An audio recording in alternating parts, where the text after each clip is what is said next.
que permanece en mí y yo en él, ese da fruto abundante. Aleluya, aleluya, aleluya, aleluya. El Señor esté con ustedes. Y con tu espíritu. Proclamación de Santo Evangelio según San Juan. Gloria a ti, Señor. En aquel tiempo Jesús dijo a sus discípulos: Yo soy la verdadera vid, mi Padre es el viñador. Al sarmiento que no da fruto en mí, él lo arranca, y al que da fruto lo poda para que dé más fruto. Ustedes ya están purificados por las palabras que les he dicho. Permanezcan en mí y yo en ustedes. Como el sarmiento no puede dar fruto por sí mismo, sino permanece en la vid. Así tampoco ustedes, si no permanecen en mí. Yo soy la vid, ustedes los sarmientos. El que permanece en mí y yo en él, ese da fruto abundante, porque sin mí nada pueden hacer. Al que no permanece en mí, se le echa fuera como al sarmiento y se seca. Luego lo recogen, lo arrojan al fuego y arde. Si permanecen en mí y mis palabras permanecen en ustedes, pidan lo que quieran y se les concederá. La gloria de mi Padre consiste en que den mucho fruto y se manifiesten así como discípulos míos. Palabra del Señor. Gloria y honor a ti, Señor Jesús. Pueden sentarse, hermanos.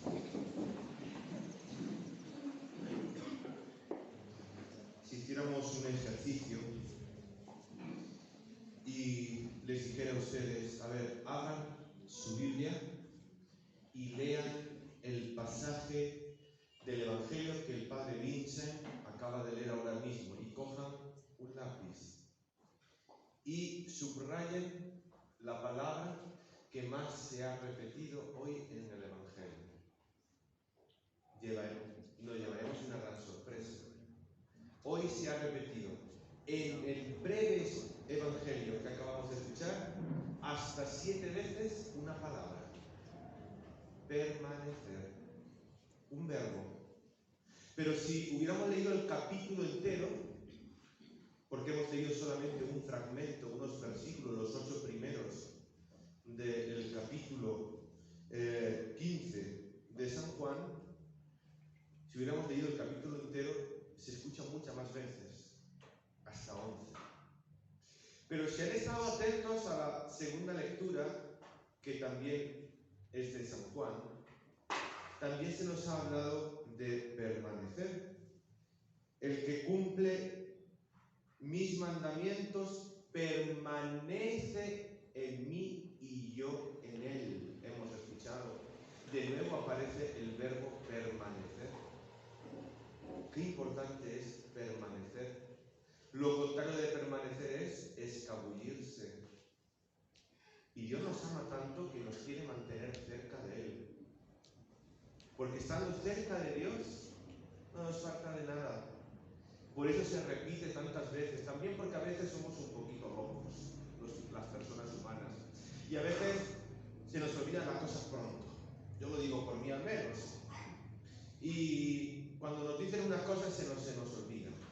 Y el Señor nos tiene que decir 2 veces, y 3 veces, y 4 veces, y 5 veces. Muchas veces. Para recordarnos dónde está lo verdadero, lo auténtico, lo que merece la pena.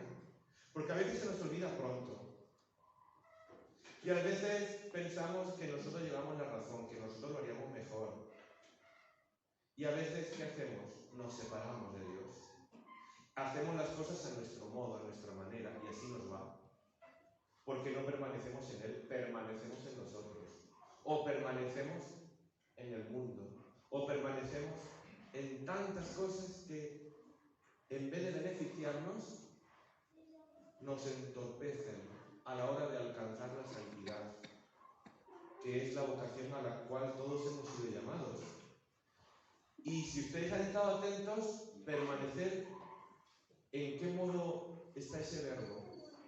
Está en imperativo. Imperativo significa un mandato, una obligación. Dios nos exhorta, Dios nos invita, Dios nos dice, pero al mismo tiempo Dios nos deja libres de rechazarlo o acogerlo. Pero Dios dice, ¿tú quieres ser feliz? ¿Tú quieres dar fruto? ¿Tú quieres tener luz en tu vida? Permanece en mí. Porque sin mí no vas a ningún lado. Nosotros somos como la luna. Un pedazo de piedra en la luna. Un pedazo de piedra. Y cuando vemos la luna hermosa en el cielo, iluminada, llena, es porque está cerca del sol y los rayos la iluminan y hacen que la veamos radiante.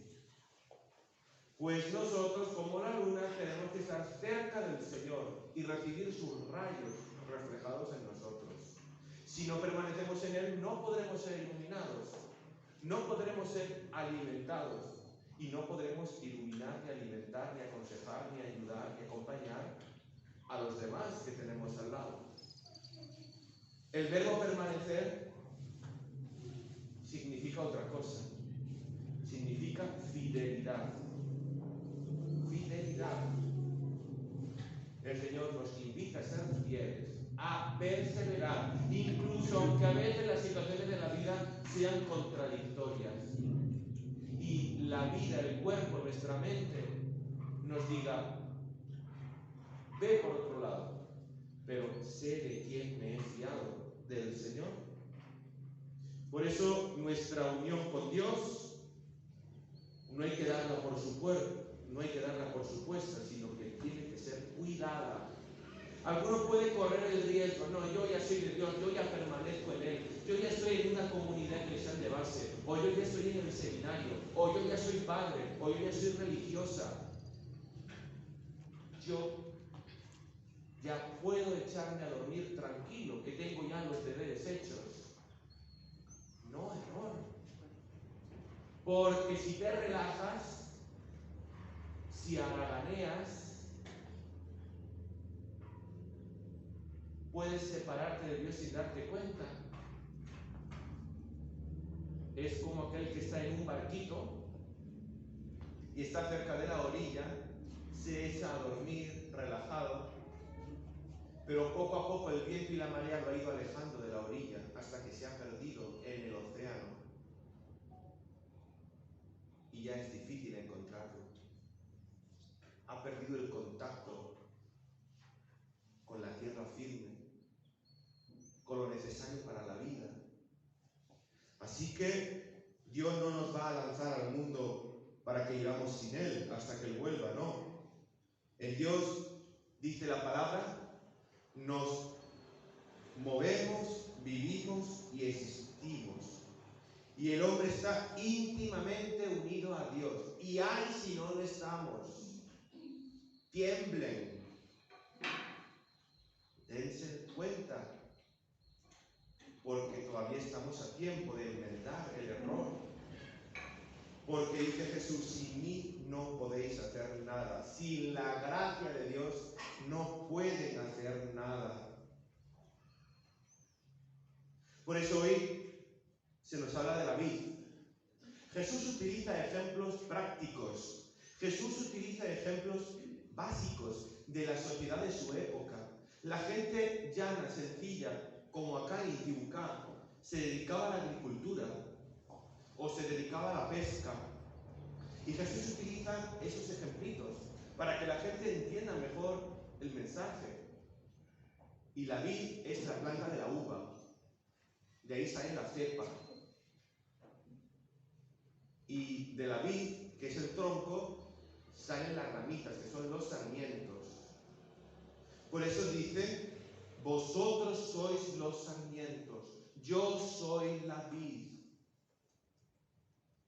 Sin mí no pueden hacer nada si no están unidos a mí. No pueden dar fruto. No reciben la gracia, el alimento, la fortaleza.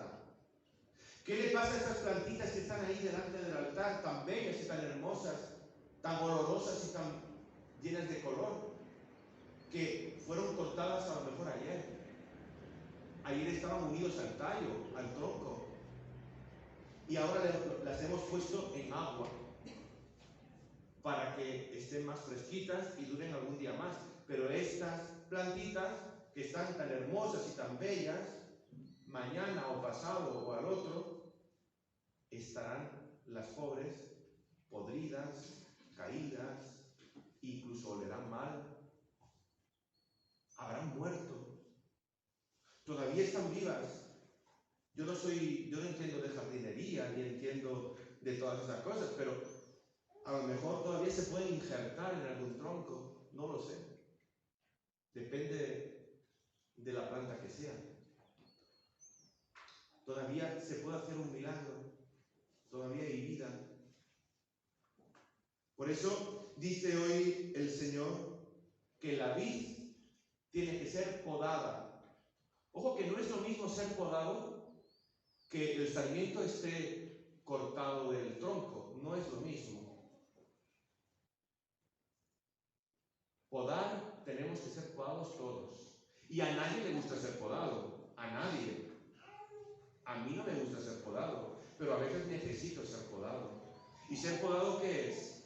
Hacer un examen de mi vida a la luz de Dios y ver qué hay en mi vida que tiene que ser eliminado, cortado, para que mi vida se enderezca, para que mi vida se fortalezca, para que mi vida de verdad dé un fruto abundante. No sé si ustedes han visto a veces, pues, un árbol de la fruta que sea, un limonero, un melocotonero, no sé, yo estoy hablando de los árboles de mi tierra, pero acá lo que se planta, los frutos. Pero a veces hay muchas ramas, muchas hojas, y los frutos son pequeñitos.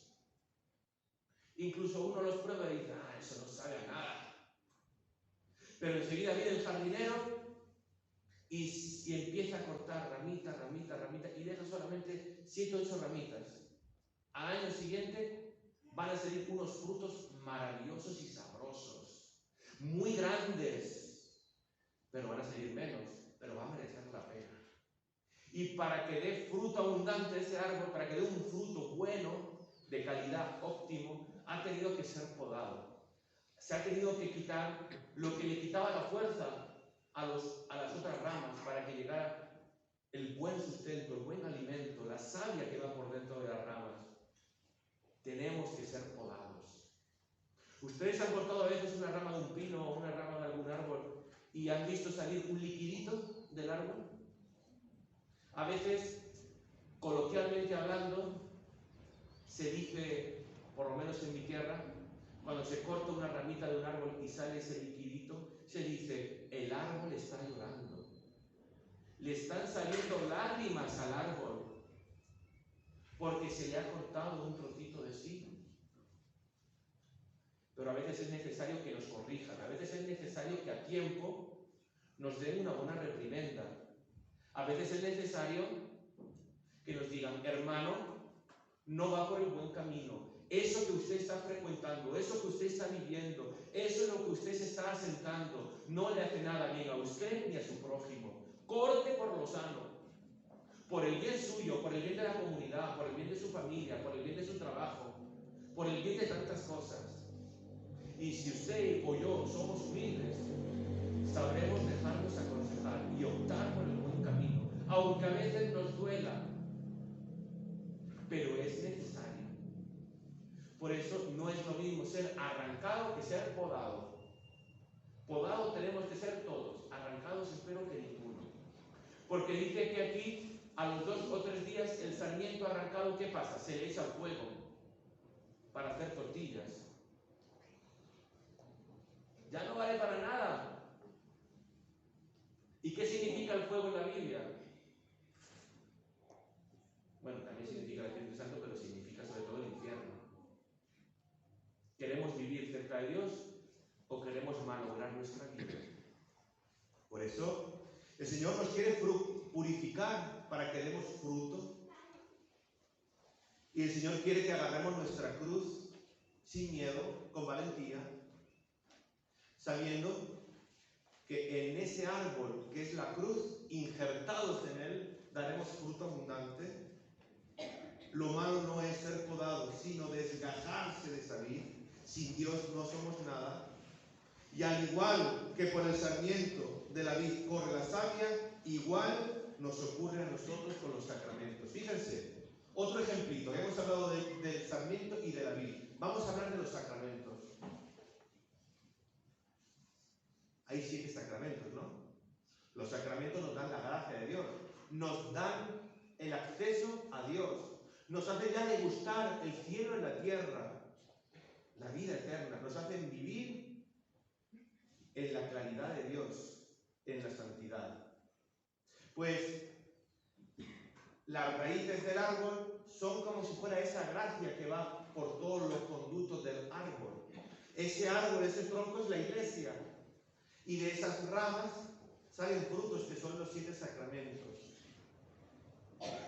que los comemos. Y de ellos tenemos vida dentro de nosotros. Qué importante es eso, hermanos. Qué importante es. Qué importante. Pues como sarmientos, hermanos, seamos prolongación de la vida de Cristo para la vida del mundo. Termino. Me acuerdo unas palabras que pronunció el Papa Benedicto XVI el día que lo eligieron Papa. Estamos hablando ya de hace ya bastante tiempo.